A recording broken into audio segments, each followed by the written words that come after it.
Pour ce tout premier épisode de Vroom by Peter Otto, nous recevons Pierre-Antoine Lecoutour. Pierre-Antoine est responsable du pôle compétition et c'est dans sa boîte mail et celle de ses équipes qu'arrivent l'ensemble des demandes de participation aux événements by Peter Otto. L'automobile de collection n'a aucun secret pour lui et Pierre-Antoine adore partir à la recherche des plus belles pépites mécaniques. Mais d'où lui vient cette passion ? Il nous raconte tout à travers un plongeon dans l'édition 1999 des 24 heures du Mans.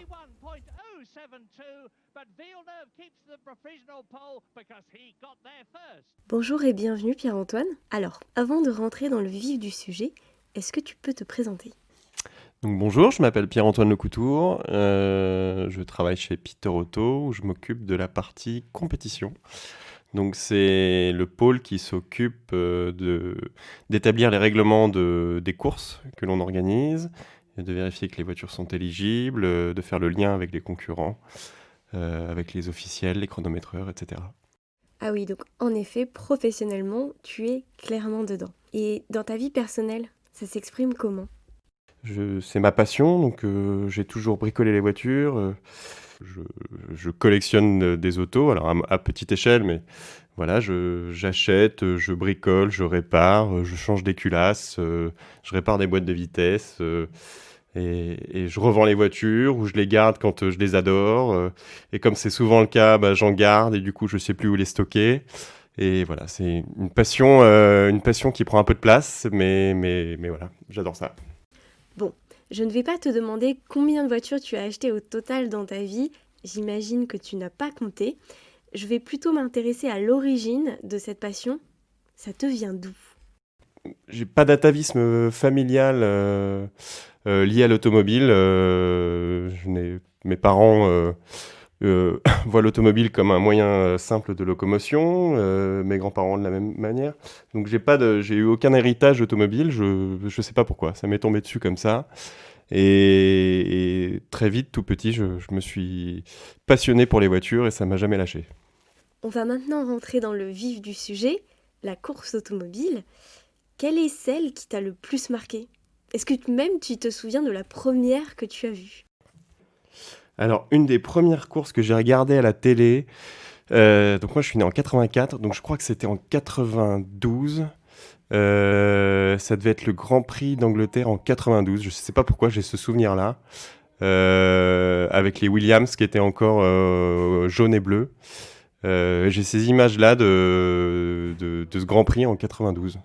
Je pense que la course qui m'a le plus marqué, ou en tout cas celle où j'ai pris le plus de plaisir, c'est les 24 heures du Mans 99. Avec la victoire de BMW, mais c'est pas forcément la victoire de BMW qui m'animait, c'était surtout que 99, les voitures sont incroyables. C'est l'année où on voit il y a donc les Mercedes CLR, les fameuses Mercedes qui vont s'envoler, sur la butte des Hunaudières.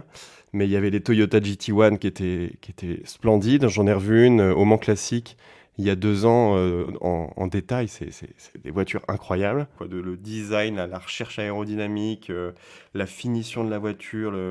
Voilà, c'est Gérard de Cortance qui avait mis au point la voiture, qui était l'ingénieur en chef responsable de cette voiture.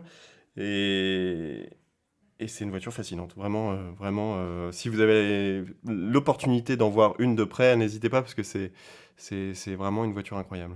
Donc voilà, c'est surtout la beauté du plateau en 99 qui m'a marqué. Et sur les GT aussi, il y avait les Viper là, qui explosaient. Les Porsche, je crois que c'est une des dernières années où on a eu des 996 et des 993, parce que je crois que les 993, les dernières, ça doit être en 2000 aux 24 heures. Donc voilà, c'était passionnant pour quelqu'un qui aime les autos, c'était vraiment passionnant. Est-ce que tu peux nous en dire plus ? Qu'est-ce qu'il s'est passé pendant cette fameuse édition des 24 heures du Mans ? Déjà, il y a eu ces Mercedes volantes, là, une qui s'est envolée qui se sont envolées aux essais, qui ont déjà un peu marqué l'épreuve. Ensuite, c'est les Toyota qui, pour tout le monde, avaient course gagnée et qui malheureusement vont tout perdre à 1 heure de la fin sur une crevaison. C'est les Audi qui arrivaient pour la première fois. Je me rappelle, ils savaient pas encore, donc ils arrivaient avec 2 concepts différents. Ils arrivaient avec un prototype fermé et un prototype ouvert, qui étaient toutes les deux splendides. Et on voyait, enfin, clairement, ils étaient là pour voir comment ça marchait les 24 heures, pour arriver ensuite pour gagner. C'est ce qu'ils vont faire ensuite de nombreuses fois. Et puis BMW, qu'on avait vu en 98, qui était pareil, qui était venu pour découvrir et qui en 99 a gagné sans faire de bruit parce que les voitures étaient moins impressionnantes que les Mercedes ou que les Toyota. Euh, mais bon, bah voilà, une course d'endurance, 24 heures.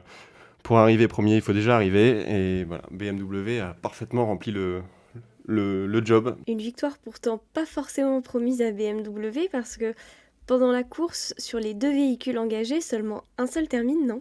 Je crois qu'ils avaient 2 voitures usines plus une voiture client. Et effectivement, une des 2 a lâché. Et c'est Dalmas, l'équipage de Dalmas qui va gagner, alors que la Toyota remonte très très fort sur eux. Mais ils sont sauvés par la crevaison de la Toyota. Et donc, au bout enfin, 1 heure avant l'échéance de la course, la Toyota crève alors qu'elle remontait très très fort. Et donc, victoire de Et BMW. est-ce que tu crois à un certain acharnement du sort sur Toyota aux 24 heures? Effectivement, les pauvres, il y a eu une malédiction. Quand l'épisode face à Porsche a eu lieu il y a, je sais plus, il y a 2 ou 3 ans, on a tous repensé à 99 et à cette Toyota GT1 qui avait course gagnée et qui crève. Et effectivement, les pauvres, il y a eu une malédiction qui s'est heureusement bien terminée il y a peu. Et parmi l'ensemble des disciplines du sport automobile, quelle est ta préférée? Aujourd'hui, tu nous parles des 24 heures du Mans. Est-ce que c'est l'endurance que tu préfères? Le Mans, oui, c'est vraiment une partie intéressante pour moi du sport auto, même si j'ai adoré la F1 entre 95 et allez, les années 94, 15, 16, 17, j'ai adoré parce que c'était encore les pneus slick, parce qu'il y avait des pilotes incroyables, les voitures étaient splendides, parce qu'il n'y avait pas encore trop d'ailerons, pas trop de recherche d'appui. Donc voilà, les F1 des années ouais, 96, 97, pour moi, sont les plus belles. Donc voilà, mais ouais, plutôt l'endurance pour ce côté tour de force entre la performance et la fiabilité. Comme tout amoureux des voitures de collection, je pense que tu vas détester ma prochaine question, mais c'est pas grave, je vais quand même te la poser.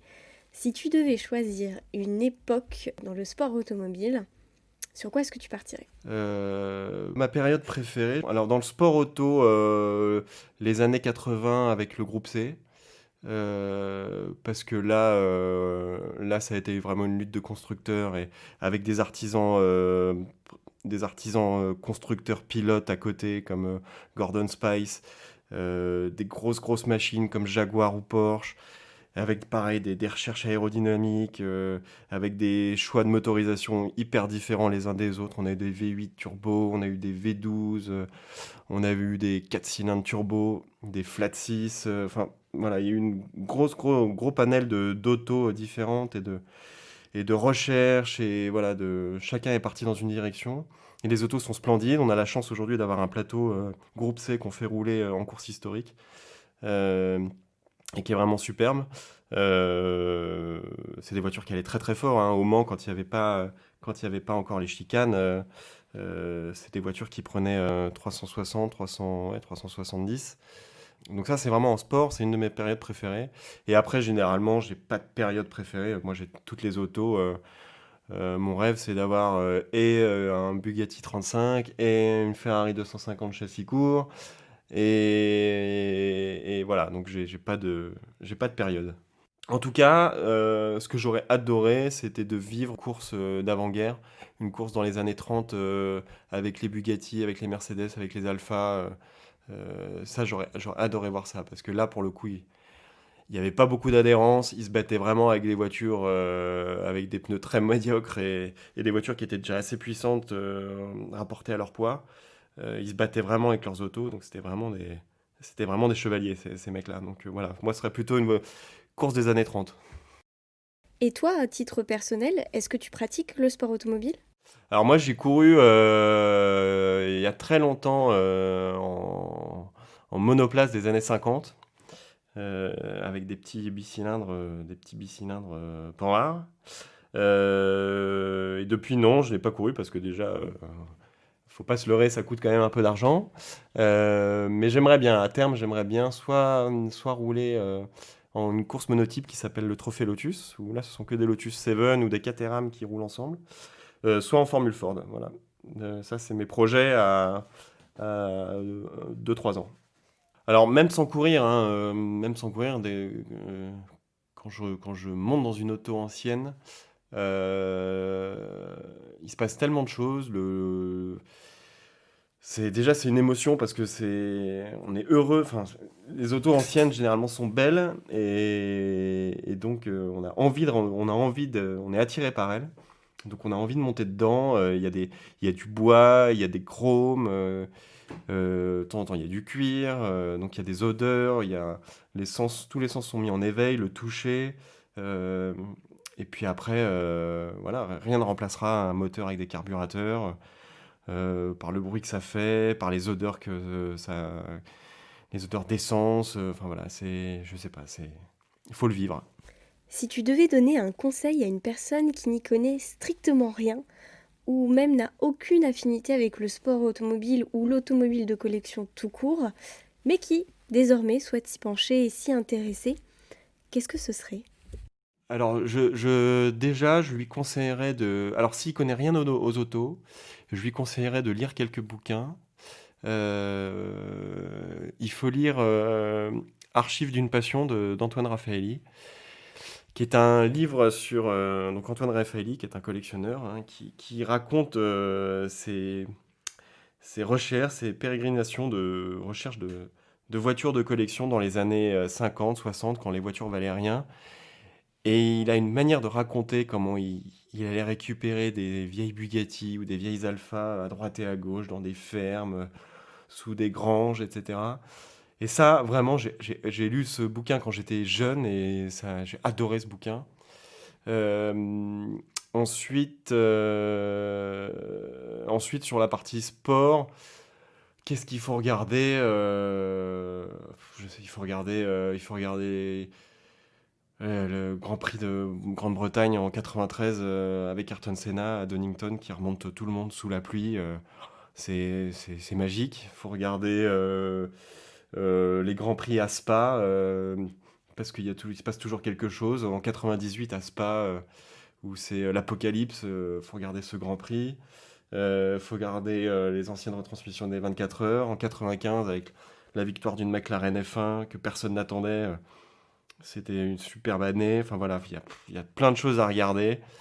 Mais encore une fois, c'est très compliqué pour moi qui adore ces autos, qui adore le sport auto en général, de sélectionner une période ou une course. Le drapeau à damier se lève. C'est la fin de ce tout premier épisode. Si vous avez aimé, nous vous invitons à vous abonner et à partager ce podcast. À très vite pour un second épisode de Vroom by Peter Otto.